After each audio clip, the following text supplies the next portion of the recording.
right. Welcome. We're happy you could join us. I'm Joyce Lights, Executive Director of Connecticut Audubon Society, and we could not do programs like this without your support.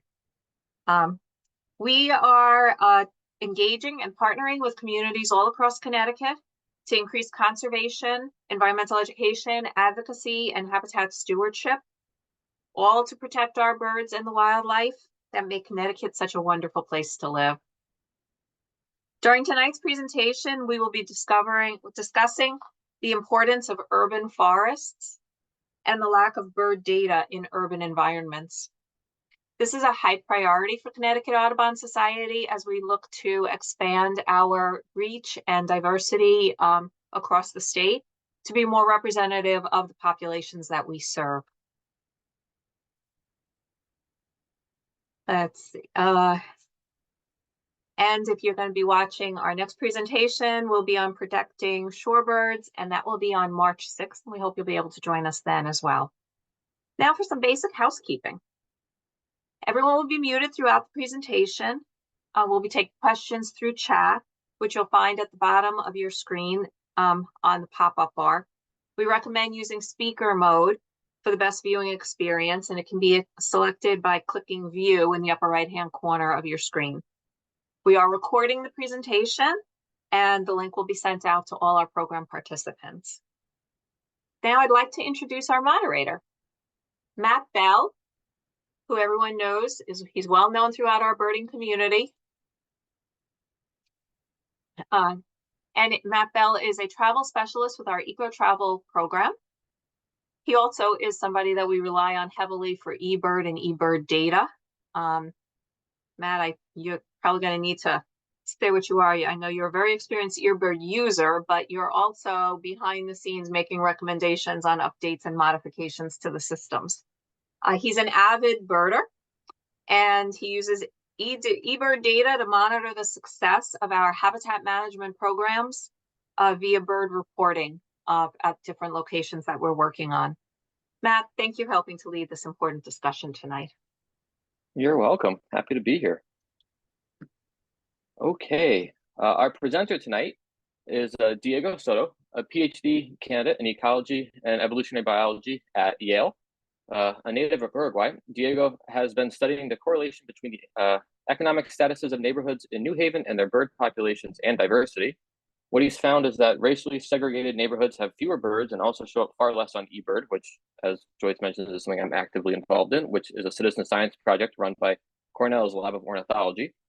Working at the intersection of ecology, technology, conservation, and environmental justice, Diego is increasingly interested in how the information we have about species and ecosystems is influenced by wealth and social standing.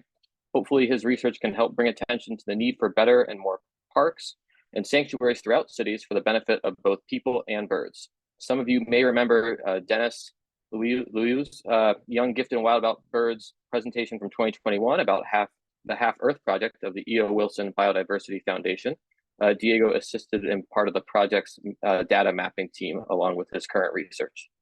And with that, like Joyce mentioned, we'll take questions in chat throughout the presentation and we'll answer them afterwards, but otherwise I'll turn it over to Diego.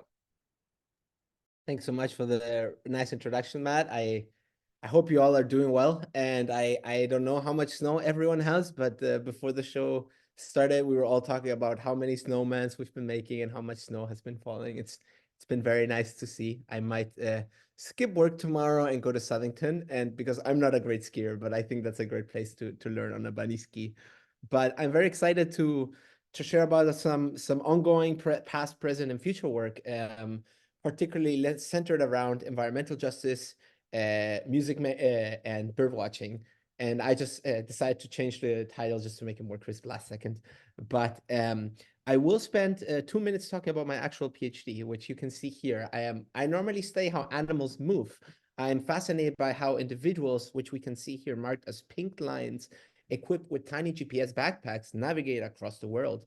Here we can see how every single individual animal, primarily birds in this example, are moving across northern latitudes as snowmelt is progressing. And we can almost see a global collective pulse of animals moving across the world. So I like to think if plants are the lungs of our ecosystems, animals are the veins, here we can see at the end of this video how as snow is coming back in the northern hemispheres, animals are moving down to the south.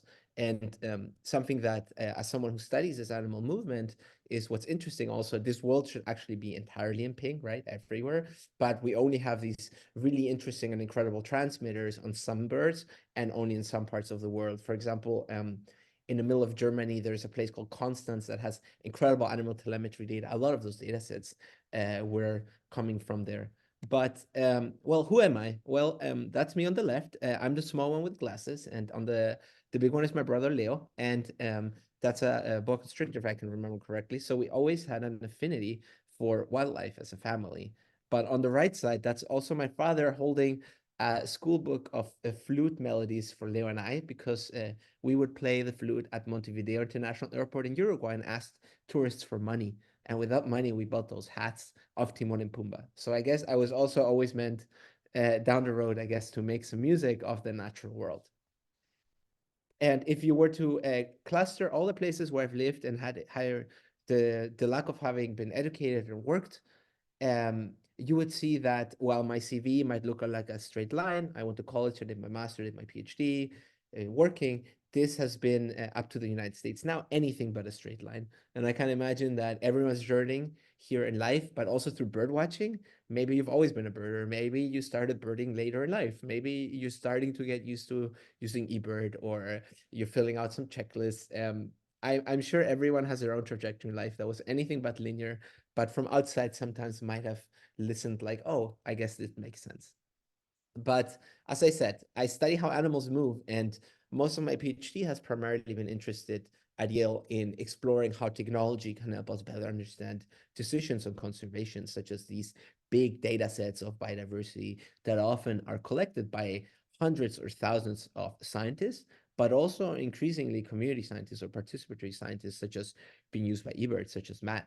There are hundreds of thousands of them collecting data, and I would imagine that most of you in the audience are by far better birders than me. So often of very, very high quality that actually allow us to monitor long-term declines or population trends of birds. And this is really important because we're currently in the 6 max extinctions of biodiversity, as many of us know, because of increasingly human activities, landscape modification, but also climate change. And this is particularly true as well for birds, as well as other taxa. And some of you might have heard this news that there was a study saying that in the last 50 years, we lost 30% of our birds, and we're not quite clear why. And we can even leverage hundreds of thousands of observations from birders, both professional scientists, but also people that love to birdwatch and have been scholars and true naturalists at the sites of which they're monitoring. And we can start to disentangle trends in which type of species are actually doing worse.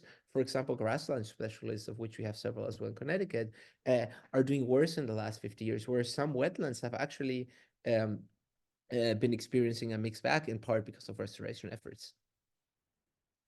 Then some fun fact about Connecticut. We actually have a lot of bird species in Connecticut, which is incredible, especially if we compare to amphibians or reptiles, which might not really like these really cold temperatures. And I'm sure, as you all know, there's an amazing number of bird species, which is, if the United States has approximately 1,000 birds, this is such a large amount. And full disclosure, I am also a herpetologist, more than a bird specialist. So I feel like I could also learn as much from you on any talk about bird biodiversity in Connecticut and be in the audience as I have been in the past. But we know that there's a variety of flyways, which means that some of our migrant species that we see here, especially hopefully coming up in March really strong, might have been making up journeys from very, very far away, for example, from South America. Some even make it to my native Uruguay, as you can see. And bring it back a little bit more local, what about East Rock Park? Can anyone feel free to like tap in the Zoom how many bird species you think we have in East Rock Park, which is in New Haven? If any one of you, I'm sure some of you have been there. I'd be curious to see what the ballpark is of what the maximum number of species is, but also how many species do we normally capture a year? This really, really varies. Oh, wow. Coming hot. Very specific. Okay, we got 100 plus, we got 207, 210. Okay. Um, I'm going to use something called the wisdom of crowds, which I believe someone in Charles Darwin family actually implemented, which is just average everyone's opinions. So I would guess math is not my strengths, but this looks above between like 150 and 175. So I just checked eBird this morning, just to make sure. There's 210 species and over 5,762 checklists, which is amazing. Um, so almost half of all birds are in a urban park, near actually 4 blocks from where I'm talking, but in a highly urbanized area, which is incredible. Many of these being migratory birds. We obviously don't see 210 bird species of them all year, but what's also amazing is that besides our Sibley book guides and our binoculars, now we also have these web-based dashboards that could tell us, hey, there's an owl right now here. Let's go see it. So technology is also facilitating how we access information, but also this incredible development of technologies that increasingly informs conservations from local levels to government to up to the federal Biden administration's decisions um, might not be distributed equally. And this access to biodiversity information might also have been used in some areas, but maybe not in others. Thanks a lot for participating. And I see that Jane and Steve Broker got it spot on. I thought 203 today. Um, Fun fact, if you're interested, I also made a song on Spotify, sorry, on SoundCloud called East Rock Calling that has sounds from East Rock Park and has a little bit of fun facts about this. If you Google my name and do, I believe, SoundCloud, you can see it just as a fun fact. And that's the top of East Rock for those of you who have not been there. It's a great view and a really nice run. Um, but if we scale these information, such as places that we get from eBird and East Rock Park at the global scale for every single place on Earth, um, it's really incredible that we can start seeing pictures of how much information actually we have about the things that crawl, fly, and swim. And if I were to look at this map, which comes from the Global Biodiversity Information Facility, which has billions and billions of records, I would think, wow, we have a lot of information in the United States and Europe. We can make really great, accurate conservation decisions on where both we want to make green space restoration, perhaps purchase some properties, or where perhaps new development might be very difficult because of some species. But as we start zooming in, we're going to start see gaps appear. And information such as biodiversity information is really important to reach sustainability at any different scale. At the most broad scale, as a biodiversity scientist, I would say I study the life below water and life on land. Sustainability goals 14 and 15. The jargon that I would use as a scientist is these are essential biodiversity variables. And for that, I need to tell you where species are in order to protect them. And this is an example, for example, on where all the hummingbird species 276 of them could be across the year. This was actually work that eventually fed into the Have Earth project, as mentioned before. But we identified Colombia as one of the biodiversity hotspots. So normally we record where a bird is and we make models that associate where this species is now or under future climate or under different scenarios of human activities. And these normally is what they look like. And these are increasingly important because we just had a very major biodiversity agreement similar to the climate change momentum that we had in Paris, like the Paris Agreement for Climate Change. We had the Montreal Calming Agreement on biodiversity, where almost the entire world agreed on very specific, ambitious goals for conservation, such as let's increase the amount of land that we protect across the world and sea. And what's also interesting is nations have pledged hundreds of billions of dollars in order to achieve certain of these targets. This means that suddenly what might have been a hummingbird distribution model for me as a scientific product now also increasingly, and it has been already, such as Audubon and others have been using, a very important tool to guide conservation decisions and investments. But it's really important that as we collect more and more and more information on where the wild things are, we should also look at where are we collecting these data or where not, and who is it collecting it. And this is really important, especially in cities, especially in urban parks, urban forests, because over half of humans live in cities. 5 billion people will live in cities by 2030, in 6 years from now. That's 2/3 of all humans. And that's where our experience and interactions with nature occurs in our day-to-day, but also occurs for the first time with many people. And you do not need to go outside into remote places to observe birds. You can see 210 bird species in an urban park. So it's really important to also understand that urban areas, urban systems across Connecticut, across my native Uruguay could also be really important places for birds, particularly stopover sites for migratory bird species or for water birds, especially because urban night lights, I'm not a specialist, but it's really interesting work what is happening right there. It seems to funnel bird migration to some of these green places, making them even more important to protect. And we're protecting some of them, and we have a lot of data in some of them, but maybe not so much in some others. And it's really important to understand how animals share a crowded planet with us. Switching it back to the mammal side, in the x-axis, we have something called the human footprint index, which says from almost pure wilderness in 0 to 40, 50 downtown Manhattan. So we can see that animals actually move less in very urbanized environments. But at the same time, some animals, such as raccoon, they're thriving in the Anthropocene. So this suggests really complex responses on how different species respond to human context. And human context is not the same as human context. So a building is not a night light and it's not a mountain bike. What we can see here, for example, is a blue whale in Chile surrounded by fishing vessels that are moving left and right. That looks pretty stressful. I'm really glad I don't, well, sometimes I might need to do that on my bicycle, but sometimes I do not. It sounds more stressful to be a blue whale in Chile right now in this sport. But it's really important to consider the human context of what's happening here. If I were to look at it as someone who studies big data with a satellite image from space, I will get a static snapshot of what this whale is experiencing. So we need to interrogate many different parts of the human in the room as well when we study wildlife, especially in the age of big data, because we can also ask the question biodiversity intervention where. This is important because we're starting to learn, for example, a lot of our non-native species carry legacies of colonialisms that were bred from other places. For example, from Europe, a lot of our plant species here. In addition, there's a lot of, for example, bird species named after Europeans in Peru, more than in Europe, actually.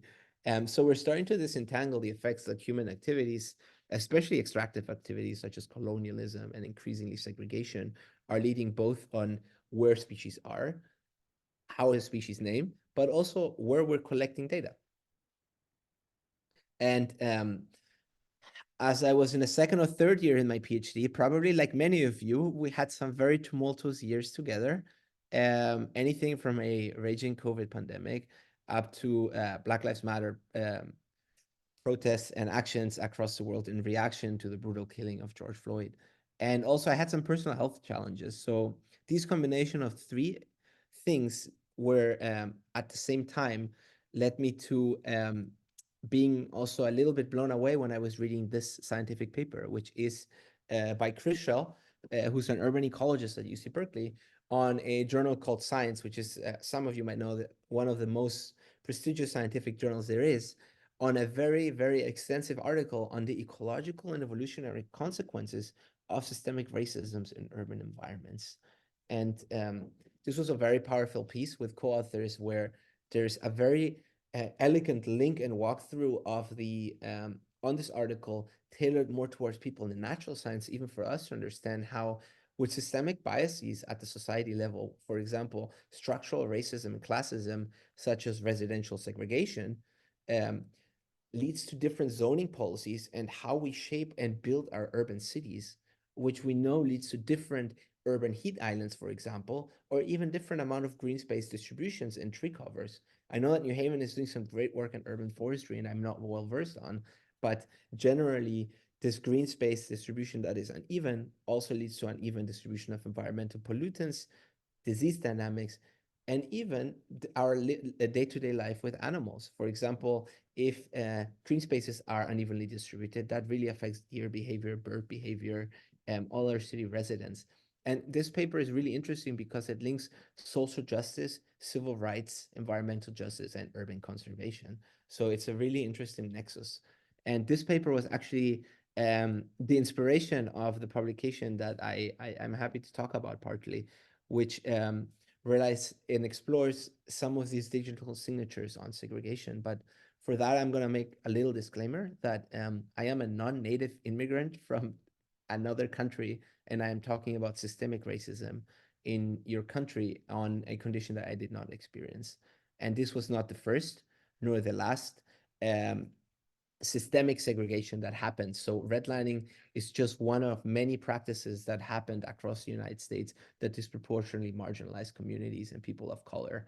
And what it is, it's after the Great Depression, the federal government started to make an incentives to facilitate the accumulation of wealth in people who were at perilous economic circumstances. And this was done by giving loans with extremely low interest rates to purchase homes.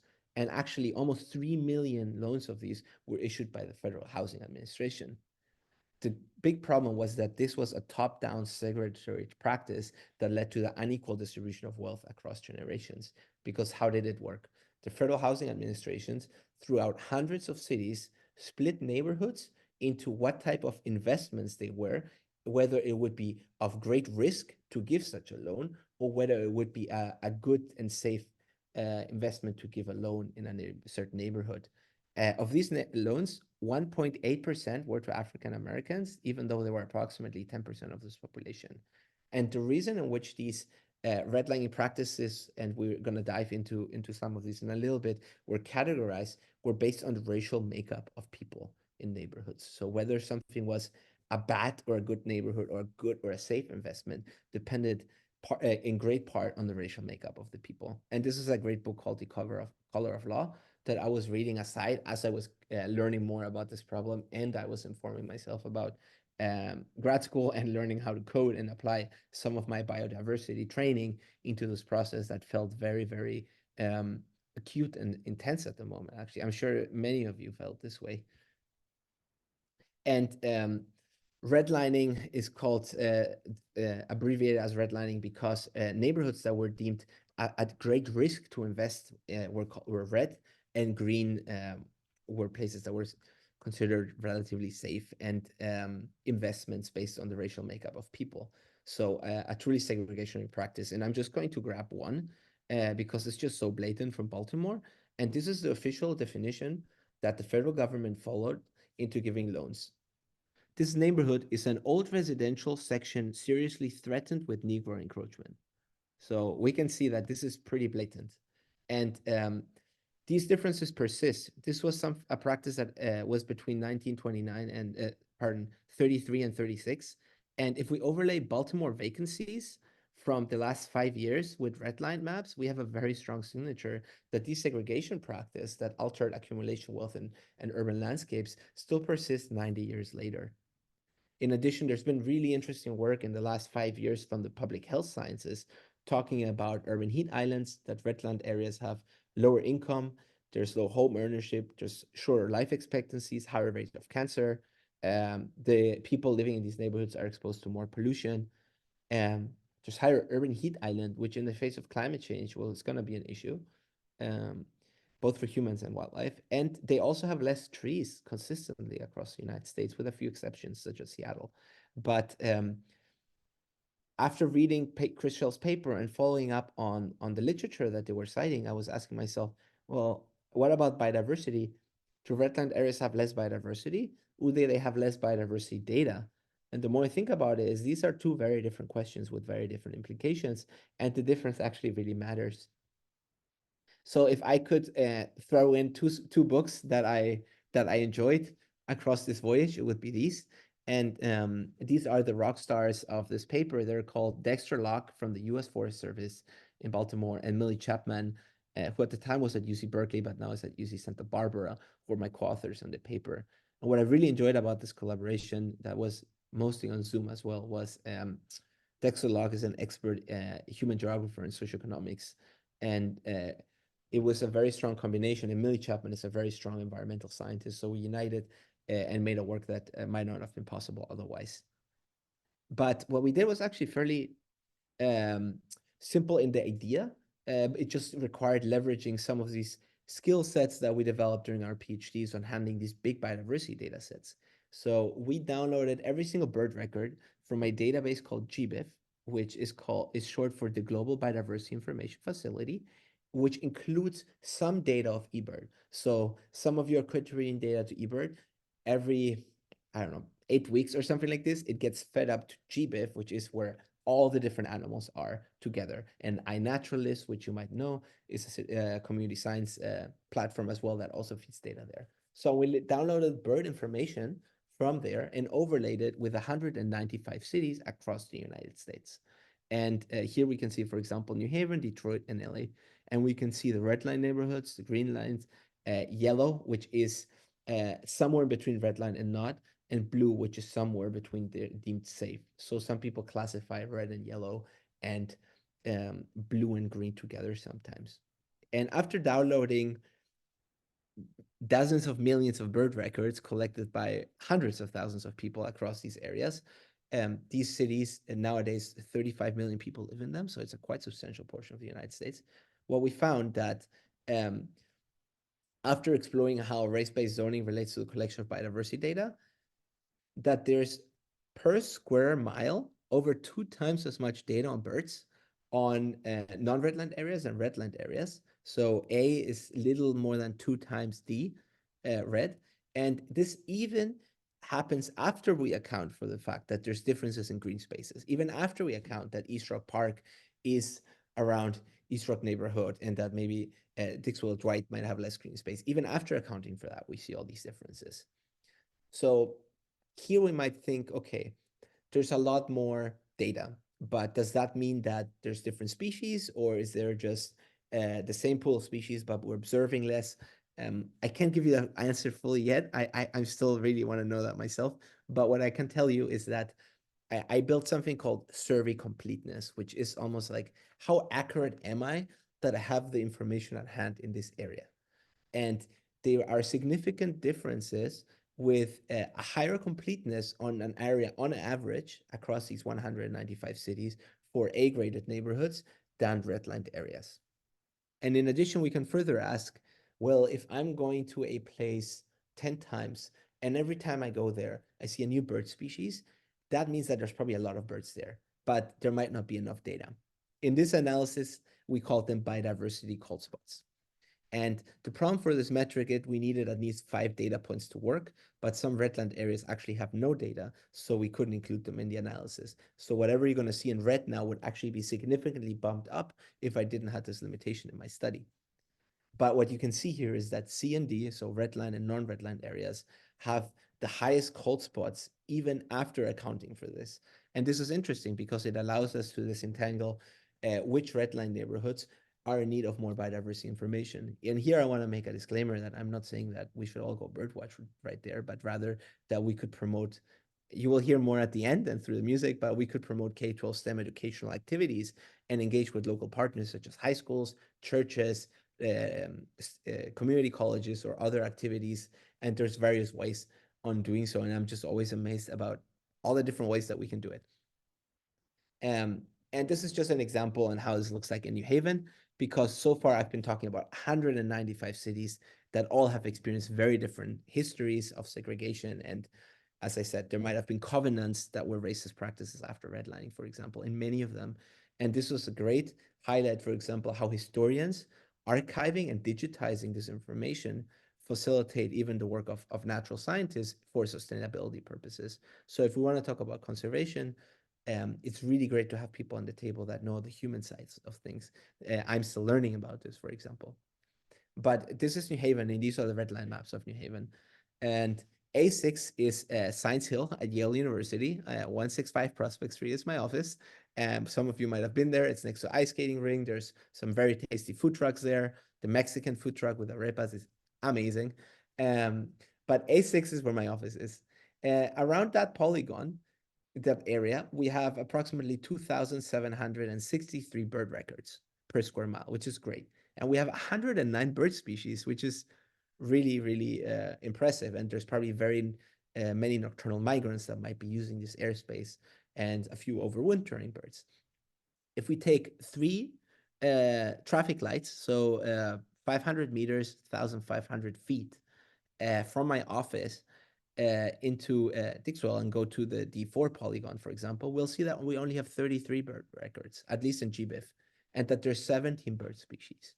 And there's probably a lot of these birds in that polygon that are part of that 109 bird species pool that are sometimes using this airspace. But if I were to make a conservation decision, I wouldn't be able to incorporate them right now. It would be more difficult.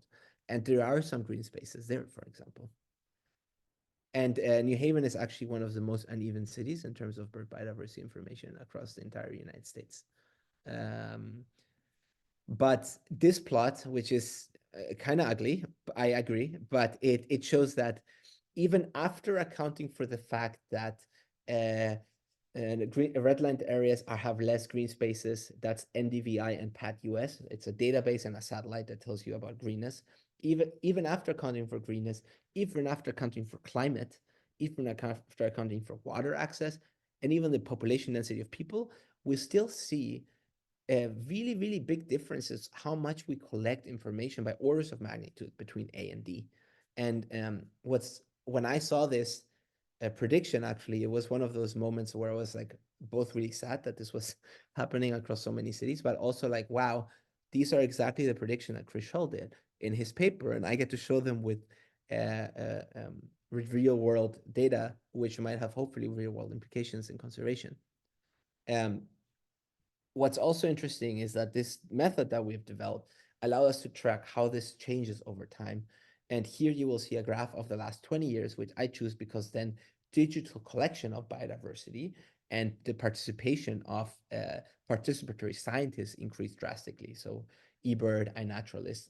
And what we can see here is that, for example, in 2020, starting 2020, green and blue are more steep than red and yellow. That shows that we're collecting more and more data more quickly as we're starting to get AI, more smartphone access, digital information. So in the age of digital data, our inequality in where we're collecting is actually getting 40% worse over the last 20 years. And we can take this one step further. We can also look at compare eBird with iNaturalist or museums. And for example, one of the reviewers of the paper was speculating that most of this biased biodiversity data was driven by participatory researchers, but this shows that museums are actually like probably the most biased, which is also something that I should look into myself in my own work going forward when I saw this. And that's why I'm also trying to learn and continue this work, hopefully with many of you. And what about insects and plants and mammals? Well, that's the beauty of scientific coding and scientific inquiry. Now we're tweaking our methodology, and hopefully soon you'll be able to hear about our non-flying friends. Well, insects fly, but you get what I mean. And we can take this further from redlining to just socioeconomic inequality at large across many different scales and countries, especially if we bring this back to almost the entire world has agreed to very ambitious conservation goals, similar to this Paris Agreement that we had for climate change, which tries to curb emissions by 1.5 degrees Celsius. If we do that, we're going to need to leverage these billions and billions of observations to make maps and predictions on where birds are right now under climate change. But that also means we need to take into account where are we collecting this data. For example, we can split all the nations into income on this right graph, and we can see that higher income areas have significantly higher amount of biodiversity data. And we can see the example of redlining in the United States, but we can even track traces of wars such as the Cambodia-Vietnamese War with how biodiversity was collected. And what's even more interesting, and that's for example, where sociologists, politicians, and other people will enhance this work, we can see who observed data, for example, collected data in the natural world before and after the independence of Nigeria. So we can see, for example, after independence of Nigeria, a lot of Nigerians started collecting this data. And it would be even cooler. I have an interesting study of seeing, well, how was this information used in the context before and after? So a lot to still this impact. And I think this is really important, as I said, because of these big agreements and this big interest primarily also of these big organizations suddenly in the room that we're talking about climate change and carbon and are in some parts now talking about biodiversity. So it is a thin line, and we need to be having these conversations about these maps look amazing, but what is the underlying data quality, where were they collected, what might the biases be on the biological side, but also on the socioeconomic side. Because, as I said, $200 billion have been pledged for conservation biology, and I spent way too much time looking up these graphs on some of the poorest countries of the world, looking at their total GDP interpopulation, and we can, with even 60%, for example, on the money that has been pledged for biodiversity by nations, that is the GDP of the poorest 200 billion. And if we compare 200 billion with some of the wealthier nations, and sorry, the list can go on, we can see how much $200 billion would allow us to mobilize. That's where the 308 million people live. And several of these are biodiversity hotspots, where a lot of these unique biodiversity that we've pledged to protect is located. So it is very much an equity problem. Besides protecting biodiversity, we need to think about people's livelihood, what their access to biodiversity is, equitable access to recreation, quality of life, gender equity. Who's collecting such information is also really important because of all the side benefits that bird watching has, for example, in this conversation has gotten us. I know I see the world differently because I'm always looking at, oh, who's singing in my garden? Has someone arrived yet? It's quite a privilege. But also 200 billion is also the economy of Greece. So I am trying to say that if biodiversity is a true emergency, as it is, and is an existential threat, we could mobilize a significant amount of funds, but we do need to keep equity into account and the livelihood of people. But this is what I tell a lot of my students always at the end of lectures this semester is there's a lot of hope, especially I'm very hopeful for the next generations. We're all braver than we believe. We're stronger than we think and smarter than we think. So my little solution, at least in New Haven, or not a solution, a grain of sand towards this issue for a more equitable collection of bird biodiversity data is to put a little keyboard in here. And the elevator pitch that I like to give is birds sing the most beautiful songs ever, and through their songs, which we can also identify through Merlin, which is amazing, we can listen to the natural world in new ways. But we can also make music and songs, and people have been making songs out of whale songs and birds are for many, many centuries probably. But we can also teach kids about birds and AI and a good use of AI for the natural world, and then make hip hop and beats and biodiversity beats and bachata about it, which teaches both kids how to use STEM resources and AI. It teaches about our local biodiversity. We get outside, we breathe fresh air, we get off our smartphone for a bit or use it for science. And it enables us to make place-based music, which at the end of the day, kids are extremely proud of too when they are jamming around. And it's almost a sort of anthropological heritage of the site. And maybe in 100 years, it might even be useful information because people are like, huh, the cardinal is not in New Haven anymore. This song had a cardinal, but also, I don't know, a mourning dove. And so it might even be useful later for some socioecological research, but also for climate change research. And this is where, looking back, I asked my mom for this picture, and that's why I'm putting it again. But this later part of the project is a combination of complete musical exploration with data science, linking it to environmental justice based on this work and education. And this has all been part of a path of learning and process that is still pretty much open-ended. Hopefully, maybe if I'm ever able to give a talk here again, there will be a lot of different updates that I will probably not have predicted.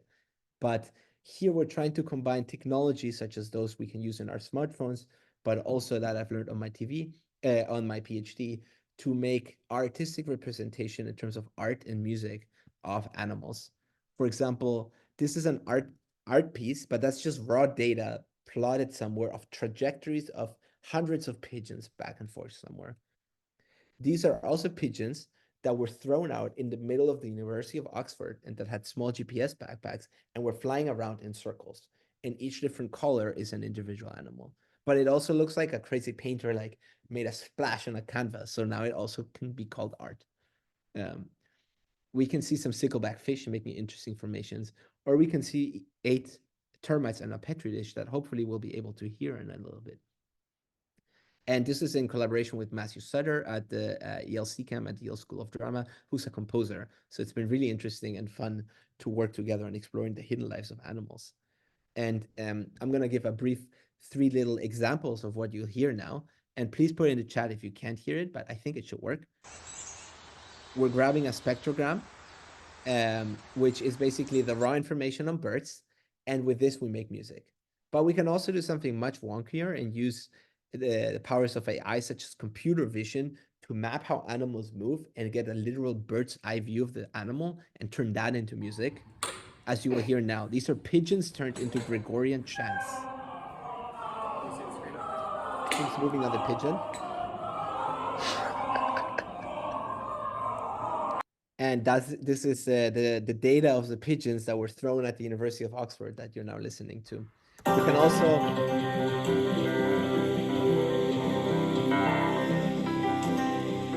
listen to the termites that we tracked.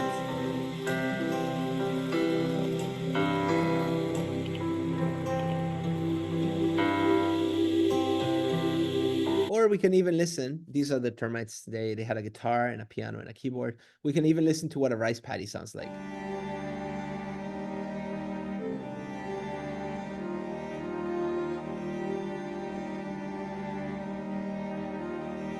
And what's really funny about the rice paddy story is that person is the farmer of the rice paddy, and I sent him that MP3 file of the song, and they play the mandolin. So at some point, this person wanted to jam with his own rice paddy, which I thought was amazing. And again, I never would have expected at the time of making that work to bring back the connection of the human in the loop. But I will explain 3 years of R&D into 60 seconds on how this works. We use computer vision to track individual animals. As you can see here, these are termites that are moving, and each color assigns a different individual animal. And this is recognized just by an algorithm. And on the top left, you have the end result, which is the 8 termites together. We get a little Excel sheet that I use that tells us where is a termite in latitude and longitude, X and Y, and the ID, are you termite A, B, C, or D? And then I grab that using the rules of collective behavior music, which if you're ever interested, you can look at a project called Collective Pulse with my name on YouTube. And there's an hour and a half on how I did this, so I can walk through this. And this is how, in the end, we were able to generate musical productions. And this is fairly somewhat straightforward to do, and we're trying to teach this to kids. But primarily, I also think this is a really interesting way of communicating the natural world in new ways, especially to blind people or people who might not be able to see what a flock of starlings looks like. Now you can hear it. And we wanted to test case this proof of concept as an educational campaign, especially with these new technologies such as little sound spy microphones. So there's something called a Raspberry Pi, which is a $100 computer that you can put Merlin or Bird AI on. And as a proof of concept, I bought this cheapest microphone I could buy on the right side, $10, and I plugged it in. And I left it at the Yale farm on Edward Street, just up the hill there, during bird migration for 4 weeks. We were able to get 20,000 records and over 60 species of birds. Some of them were completely off. So highlighting the power and the limitations of AI, the AI thought that an ambulance was a screeched owl, and it not just was it wrong, it thought that it nailed it. So it's really important to have humans, but it was also a nice educational tool for youth that, hey, AIs can be very helpful, but we also need some supervision here. But it was also great to show how in an urban farm of less than an acre, we had 60 species, several of them migrants. So this could be a really powerful campaign or tool to mobilize kids and maybe have them do this themselves. And we were able to make stories such as, oh, the loudest singer is the Blue Jays. So we had way too many records. This is how the data looks like. And eventually I was able and lucky enough to win the possibility to present some of this work at an art exhibition. And I'm a scientist by heart and a lousy musician. I've never done like an art or art exhibit. So it was at the Tri-City for Innovative Thinking. And when the organizers asked me to show what I had in mind, it eventually had this flyer, but I showed them this very unimpressive PowerPoint where I was thinking where the live music would be set. And I wanted a fish tank in the end, in the middle, because how cool would it be if we had a camera that tracks the movement of the fish 24/7 that makes music all the time. And they said, no, absolutely not. That's like a hazard. So we did it without it. And this building looks like a fish tank. So I just started calling it a fish tank. So I still got my fish tank. And what you can see here will be a combination of all of this work to try to put together. Here we have a participant playing a bird song with his phone. And what we have on the table is that tiny computer with a microphone. So this person is getting real-time feedback on which bird the AI thinks it is. And for some birds, the AI might be terrible if it's a bird from the tropics. On the right side, we have a little science poster to communicate the findings of our Yale farm. And on the background, we have the termite music that people could listen to with a headphone. We launched an art contest in Spanish at different New Haven high schools and in English. And I'm happy to say that this was facilitated by Out the Ink, which is a great nonprofit in New Haven that promotes social, emotional experiences with kids. And through their help, we were able to get a lot of different kids to send us art to this art exhibit on a completely open-ended theme that was like, show us biodiversity of Connecticut. And these are the three winners. For example, Lilian Delgado showed every owl of Connecticut. Like how cool is that? And Alina Zhang's parents sent me extensive documentation of how this 3D chicken was built. Here are also the other honorable contestants. And as a biodiversity scientist, I'm wondering a lot of birds and mammals. So a lot of us tend to think on this way, which is really great. But it was amazing to see some of these robins and other paintings, and we're able to display them by an open concept that was trying to bring people together to the natural world through any mean, through cutting edge technology, through music, through data-driven information, and through art of our neighborhoods. We also had some local artists make really wonky art, a tortoise drum kid, jumping elephant seal. We had Yale Smilo Hospital. We had cancer survivors make us origami paper cranes and lend them to us for this art installation, which because we're talking about the collective of animals. And there's a Japanese tradition that I'm probably not giving enough honor, but it says something around if you have 1,000 origami cranes, you will be in good health and you will have good fortune. And I thought that was just so wonderful. And it also showed me that thinking about nature and access to nature and it's really critical. And everyone has a different connection to nature and it gets touched differently, and it can even be in a hospital. And we even got some of these Smilo rocks that putting my science hat apart when I read some of this, I am more proud of this art exhibit based on the participation of some of these people than any of this work that I did, for example. And I still have some of these, for example, in my room that I was lucky enough to keep. I'm just gonna read two. The birds sing even when it rains. Um, Sing the song you were born to sing. So they were very powerful messages as well, bringing it back to the human in the room. And this is the whole art exhibit together, having everything in one place. As you say, it was during this period of 2021 when we're still in a transition. And what's interesting, we made a live performance, and that's called an Ableton push. Basically, every button does a beat, anything from a drum kit up to bird sounds. And I asked people to make it interactive, so people wanted to like click some birds, which actually motivated me to start teaching kids about this. And but this project just kept evolving. The termite music was turned into this art piece. I have no idea how, by an architect called Dana Canvas. And it also included this piece called Homology, which is now at the Yale Center for Collaborative Arts and Media, expanding anything I ever thought would be possible. And then we got an invitation to play at an electronic music festival in Durham, which was crazy. Our animal music with electronic music producers. And for that, I grabbed sounds from Durham Forest, and I was telling people, you're now listening to the trees breathe of Durham, because this was a carbon dioxide measurement, but people went a bit crazy with it. Um,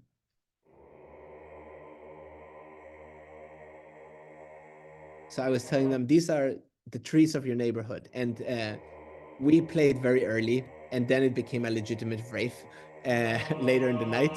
But we were able to talk about climate change, and I gave a little presentation before the musical set. So it was quite the experience as well. And I'm lucky enough that I was invited in 2023 again. And this was the picture I think describes the work pretty well, of a knuckle and a keyboard. And then I got back to New Haven, and I got approached by the Yale Divinity School because a new building at the School of Management was killing so many different birds, which is another huge issue. And what was an interesting collaboration there is they asked me for the spectrogram so that they could show the people discussing about sustainability metrics about all the bird lives that they were silencing. And this conversation eventually turned out into a official forum on religion and ecology that I'm gonna be hosting a workshop next month, I think, for a second year in a row on how can we engage with religious communities of different groups of faith, which often have access to these local community members that many of us might not engage with regularly. I know I do not. I live a fairly limited life in New Haven, and I have so much access to things, but a lot of these religious communities have been there for such a long time, and they're a really important core of the communities that as a scientist, especially if I want to be a conservationist or a biodiversity scientist, I could be engaging more. And I know that science has turned up a blind eye, as has done religion to science, but it has been a little bit both ways. But I hope that with this, I can show you that some of this work can go from very local, such as the Yale farm. You're going to hear a song actually as I talk now that's on Spotify, if you look at my name, made by only sounds from this urban farm and my piano. And this is just a little video of pictures that we did at the farm. We took a little game camera and we started documenting mammals and birds. But we can make very small local efforts with fairly relatively low budgets, collect a lot of biodiversity information, think carefully about who we want to engage with and who partner with and where. Um, for my own path, Yale Pathway to Science has been critical. They provide educational experiences to New Haven youth, and they've been able to send amazing group of kids where we can talk about bird biodiversity, birds, and make music out of them. But also, we've been presenting this work at scientific conferences. I was on a panel on insect music, which I would have never thought would exist, at the Ecological Entomological Society of America. I was lucky enough to give a keynote on this in Portland a few times. And now we're trying to teach this to a wider range of people through an initiative called TUBA, which is led by the University of St. Thomas, which is trying to transform the undergraduate curriculum of biodiversity and agriculture. So we're trying to make a curriculum where we teach about these bird spy microphones. Every university across this team, which is a mix of primarily undergrads and HBCUs, is going to an urban farm in two different levels of socioeconomic gradients and documenting bird biodiversity. And then at the end, we can also showcase how much our local efforts facilitated and increased how much information we have on the natural world that can improve our local conservation, but also these big global hungry models. And then this is funny. My grandfather was into birds, and he grew canaries as a retiree, actually, canary birds. And this is him reading about an article that was featured him about he was an inspiration for me to study birds and biodiversity. So that's just on a personal note that we're trying to expand this also to Uruguay and to other places. And this is just a talk that now we give at Pathway to Science at this ginormous building to kids about K-12 STEM education that now features birds and music. And this is just, for example, how some of this teaching looks like in the classroom. We now also make plant music, but we show them that technology and AI are actually like on our fingertips and that it can do great things. It can be really dumb, like the Screech Owl example, but also that we can transform that into art and music. So it's not just STEM, it can be STEM and art and humanities. And these are some of the partner institutions interested in scaling this up. And it's really fun, actually. And I believe truly that we can look about biodiversity and collect and study the natural world and make both a scientific understanding, but a humanistic lens toward more art and nature in our schools, in our urban farms, in a hospital, and nature's everywhere to those who listen. And this is a team, a very interdisciplinary team from scientists to startup folks, to engineers, to activists, to hospital workers that has made a lot of this possible. And I want to thank all of you for listening, and I'm happy to take any questions.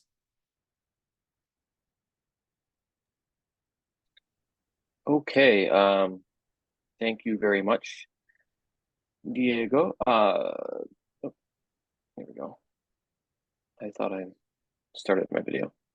There we go. Okay. we'll get into questions. Tom Anderson, our communications director at Connecticut Audubon, will read some of the questions from chat from us, and hopefully we get some. Tom. Thanks, Matt. Hi, everybody. It's Tom Anderson. I'm sure you've all seen my name on the emails we send. I'm glad you all showed up tonight to listen and to watch. It was a terrific program. I'm going to start with a question from George Amato. George is on our board of directors, and he is associated with our Milford Point Coastal Center. And George is also a Director Emeritus in Conservation Genomics at the Institute for Comparative Genomics at the American Museum of Natural History. And George's question is, are the differences in the polygon data in New Haven mostly due to a large university in an urban setting? Would that be similar near Columbia University and Morningside Heights, for example? Yeah, that's first, I'm glad you didn't ask a genomic questions, but that's a really good. It's tricky. I think it would be really cool to test. I thought about it for a little bit to include in my model different distance from nearest university or distance from museum center. You could test that.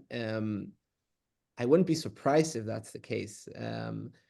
It would be, I think, also very interesting to see, like I said, how this trend changed over time and how it will change over time now that increasingly we're placing equity and equal access to information and these democratic values to some of these decisions.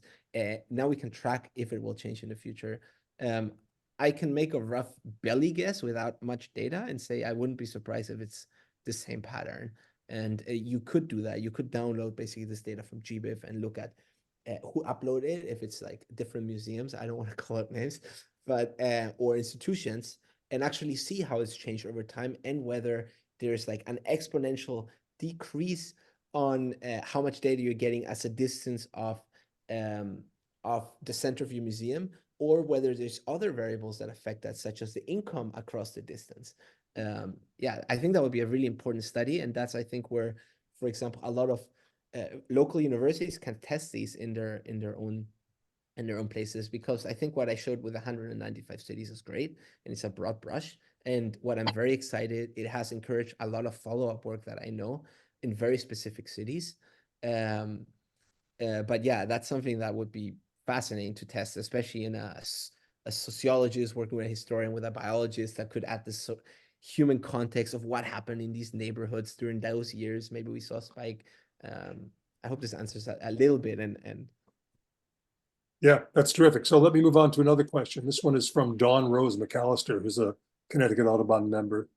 And she says here, as underserved and clearly redlined communities in New York City are taking matters into their own hands and creating organic gardens, butterfly and bee gardens, and such green spaces, is there an opportunity to engage them with data collecting in those areas?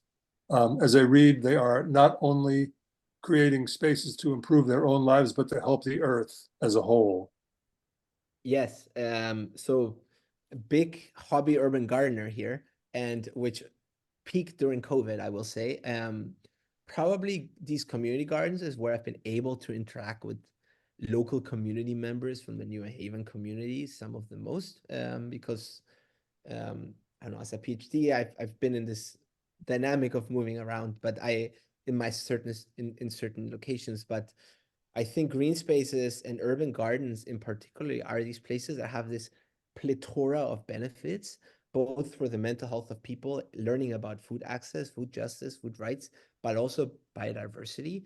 And that's, for example, why with this TUBA network that I mentioned, TUBA means transforming urban agriculture and biodiversity, because we think that these are really great educational places.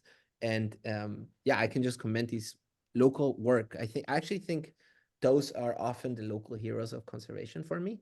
People who work every day at these very local scales on their local site that they know and care about, and don't always have the opportunity to speak on a mic like I do, or have very great healthcare and promotions and all of this. But I think engaging those people is critical. I would dare to say that they're already engaged and they're extremely passionate. I think the very big challenge, or like for me, the long-term grain of sand that I would like to do is create ways such as in my jargon, I call like indicators that help funnel funding from federal, state, and executive policy into these areas so that we can pay these people for this as well, or so that we can pay educational campaigns there. What I'm saying there, for example, my 10,000-foot view is there's an executive order of the Biden administration called Justice 40, where 40% of infrastructure development is supposed to, for climate change mitigation, is supposed to end up serving underserved minorities. And that's a very big chunk of money. $22 billion have been spent last year alone. But how cool would it be if we think about climate change and climate mitigation, they talk about tree quality, which are biodiversity. We could make an indicator that shows here we actually need to improve understanding of biodiversity of the natural world. Maybe Justice 40 could funnel some of those funds. So that is like my long-term vision, to create these digital pipelines with tools that account human socioeconomics, but also biodiversity into account, so that ultimately we could financially compensate those efforts, or local NGOs could work in those places and also have these fundings available for environmental justice for them, for biodiversity. Wow, super. Dawn, by the way, immediately Stay followed tuned. up. Dawn immediately followed up her question by saying, wow, thank you. This was awesome. Cool. A question from Michelle Milham. She also says, wow, phenomenal presentation. It's inspiring to see the outreach. Any suggestions for how individual birders could do more to help in this effort? And Matt, by the way, when Diego finishes, if you have some ideas, because you're out birding so often, feel free to jump in. Yeah. Do you want to go first, Matt? I'm happy. I feel like we will both have something to say. Yeah, I mean, I think just simply being a visible birder plays a huge part in that outreach. I mean, the people who stop me when I'm out walking or I'm out with a group and ask, "What am I looking at?" You know, and you show them something through a scope. For example, an owl in a city park. I have a lot of young families come through that just happen to run into me with that, and that's just a huge thing that the kids' eyes light up. They're shocked that there's an owl in their city park. They can't believe it. You kind of hope that fosters the seeds in their mind to start being a bit more engaged and saying that, oh, now I know there's an owl or a cool bird in my neighborhood. Then maybe it starts to grow and they pay a bit more of attention.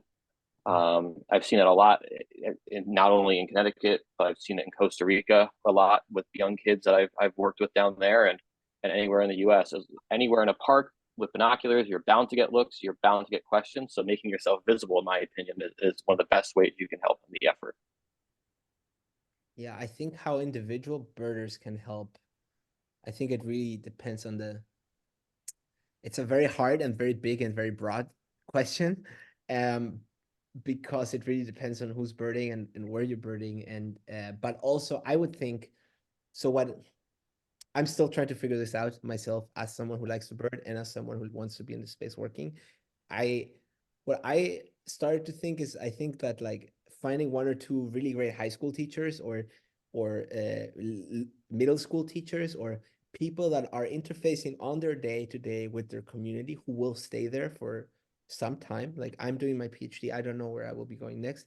I don't necessarily think that I should be a person of much like active decision making or power in any of these. Maybe as a helper with some of these tools, yeah, or organizer, but not on the front community organizing. I think that engaging with high schools of different sectors, or maybe at different levels, is really helpful.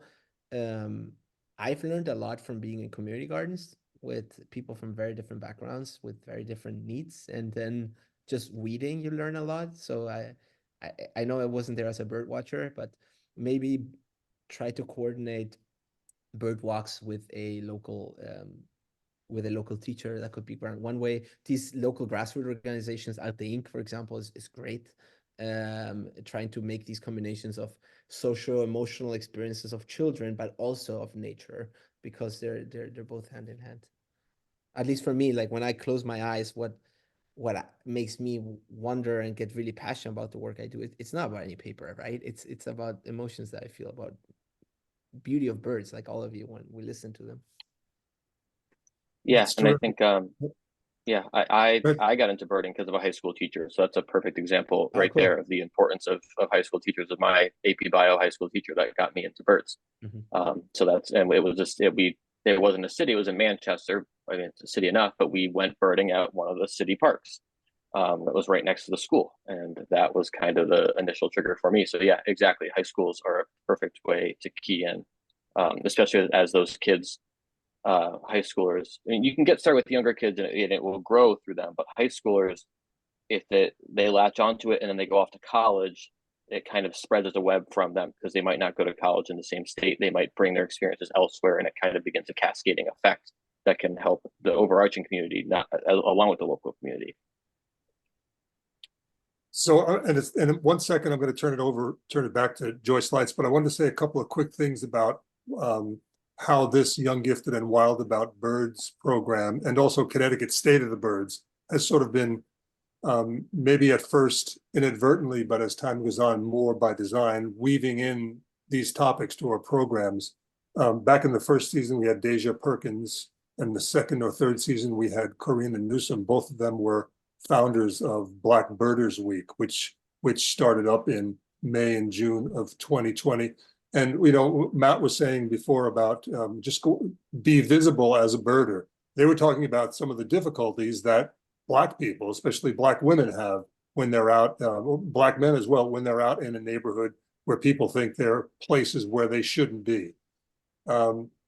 Earlier just a couple of weeks ago, we had Viveka Morris and Meredith Bargis, both affiliated with Yale, who talked about making buildings in New Haven safer for birds, particularly the windows. And I was reminded of that when I saw one of the photos of the art exhibition, maybe at the Smilo Center, which was nothing but glass windows. And I hope they're making their windows a little safer there. And finally, our most recent Connecticut State of the Birds report had an article by Danica Dorosky, who is a Ph.D. Scholar at Yale, now works for the Connecticut Department of Energy and Environmental Protection. And she did what is almost a complementary study to the work of what Diego was doing. We called her article "Unveiling the Complexities and Importance of Connecticut's Urban Forests." And she wrote about an in-depth study she did of 15 parks and 2 land trust properties and 7 forested vacant lots in New Haven, and how the distribution of those places, it also tends to skew towards more well-off neighborhoods, very much the kind of thing that Diego was talking about.